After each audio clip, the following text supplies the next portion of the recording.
Hello बच्चों, आज हम लोग देखेंगे प्रकाश का परावर्तन और इसके नियम कि प्रकाश का परावर्तन क्या होता है और इसका नियम क्या होता है, इसके बारे में हम बताने वाले। तो प्रकाश का परावर्तन को हम एक एक्सप्लेन के द्वारा समझेंगे बच्चों। एक्सप्लेन के द्वारा मान लेते एक सन है, ठीक है, और ये एक सरफेस है, ये रहा एक सरफेस, ठीक है। अब देखो इस सरफेस में ये लाइट यहाँ से गुजरेगी, गुजरेगी कि नहीं बोलो। ये लाइट यहाँ से यहाँ गुजरेगी इस टाइप से सरफेस में।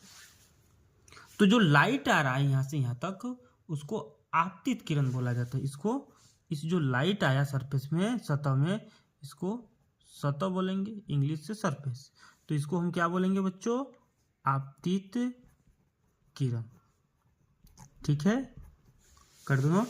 अब ये लाइट यहाँ पार नहीं होगा बच्चों, ये लाइट कभी पार नहीं होगा। मान लो आईना है और आईना में कोई लाइट आ रहा है तो कभी पार नहीं होता है। ये जो होगा उसी माध्यम में लौट आता है, उस जिस माध्यम से आया था उसी माध्यम में लौट के चले जाता है, ठीक है। तो इस टाइप से जाता है।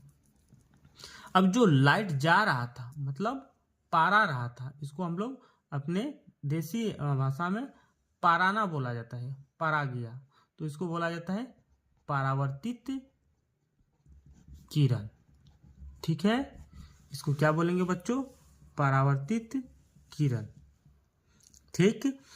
अब क्या होता है, यहाँ देखो, देखो यहाँ कुछ एंगल बनेगा, इस एरिया में कुछ एंगल बनेगा बच्चों, इसमें कुछ एंगल बनेगा, जैसे कि यहाँ एंगल आई, ठीक है, और यहाँ भी कुछ एंगल बनेगा आर, ये याद रखना है। अब बीच बीच में अभिलंब होता है, ध्यान देना है। ये हो गया नॉर्मल, अभिलंब, इसको नॉर्मल बोला जाता है और हिंदी से अभिलंब, ठीक है। क्या हो रहा है कि लाइट जब सतह पर पड़ा तो अपने ही माध्यम में लौट के आ गया। लाइट किसी भी सतह में पड़ता है तो अपने ही माध्यम में लौट आती है, इसी को बोला जाता है प्रकाश का परावर्तन। कर दो नोट। तो ये बहुत सिंपल है बच्चों, हम यहाँ लिख देते हैं बच्चों, अगर समझ में नहीं आ रहा है तो, कि प्रकाश का परावर्तन क्या होता है। जब प्रकाश की किरण किसी चिकनी, ये हुआ चिकनी, समतल सतह पर पड़ती है तो अपने ही माध्यम, ये रहा माध्यम, जैसे कि एयर से आया था, एयर में लौट के जाएगा, अपने ही माध्यम में लौट आती है। क्या होती है? लौट आती है, लौट आती है। इस घटना को प्रकाश का परावर्तन कहा जाता है। प्रकाश का परावर्तन कहा जाता है। अब हम लोग देखेंगे कि जो एंगल था बच्चों वहां पर, उस एंगल का मतलब क्या होता है। ये भी एक दुविधा वाला जनक है कि आई और आर क्या होता है। तो उसके बारे में हम सीखेंगे कि एंगल आई बराबर होता है एंगल ऑफ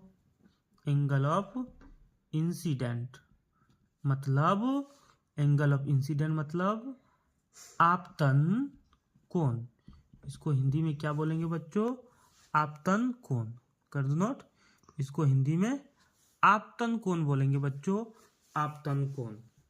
उसके बाद देखेंगे एंगल आर क्या होता है।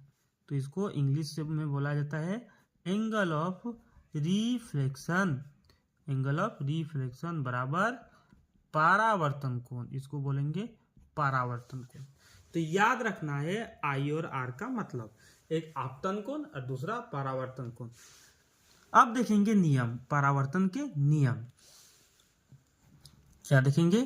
परावर्तन के नियम, प्रकाश के परावर्तन के नियम, ठीक है, प्रकाश के परावर्तन के नियम। तो यहाँ एंगल आई जो होगा बच्चों एंगल आर के बराबर होता है, मतलब एंगल आई और एंगल आर बराबर होता है, आपतन कोण और परावर्तन कोण बराबर होता है। यहाँ क्या लिखेंगे कि आपतन कोण परावर्तन कोण के बराबर होता है, ये याद रखना। ठीक है, आपतन कोण परावर्तन कोण के बराबर होता है। मतलब एंगल अगर आई का मान 60 डिग्री दिया है तो बच्चों एंगल आर बराबर भी 60 डिग्री होगा, ये याद रखना है बच्चों। दोनों का एंगल क्या होता है, बराबर होता है। और इसका टोटल 2 नियम होता है। जो नियम नंबर 1 देखिए, अब 2 देखेंगे बच्चों। 2 तो 2 डायग्राम से हम समझ सकते हैं बच्चों। ये रहा डायग्राम। इस सतह में ना 3 चीज है, इस सतह में 3 चीज है। एक तो आपतित किरण, परावर्तित किरण और अभिलंब। मान लेती है गाड़ी है, ये गाड़ी में 3 आदमी बैठा है, आपतित किरण बैठा है, परावर्तित किरण और अभिलंब। मतलब जब एक ही सतह में आपतित किरण, परावर्तित किरण, अभिलंब तीनों एक ही सतह में, मतलब एक ही गाड़ी में है, यही बताया गया दूसरा नियम। तीनों एक ही गाड़ी में बैठा हुआ है, कौन कौन, आपतित किरण, परावर्तित किरण और अभिलंब, यही है दूसरा नियम। दूसरा नियम क्या है कि आपतित किरण, परावर्तित किरण एवं अभिलंब तीनों एक ही सतह में, तीनों एक ही सतह में स्थित है।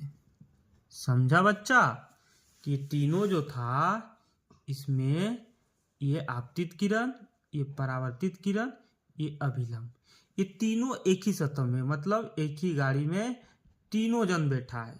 ठीक है, इसको आपतित किरण, परावर्तित किरण और अभिलंब, ए बी अभिलंब, तीनों एक ही गाड़ी में बैठा हुआ है।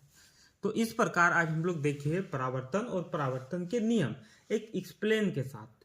तो वॉचिंग करने के बाद प्लीज इस चैनल को सब्सक्राइब करना है और लाइक ठोकना है, दमदार लाइक ठोकना है। ठोको यार, लाइक ठोकने में क्या जाता है। Thank you for watching my video.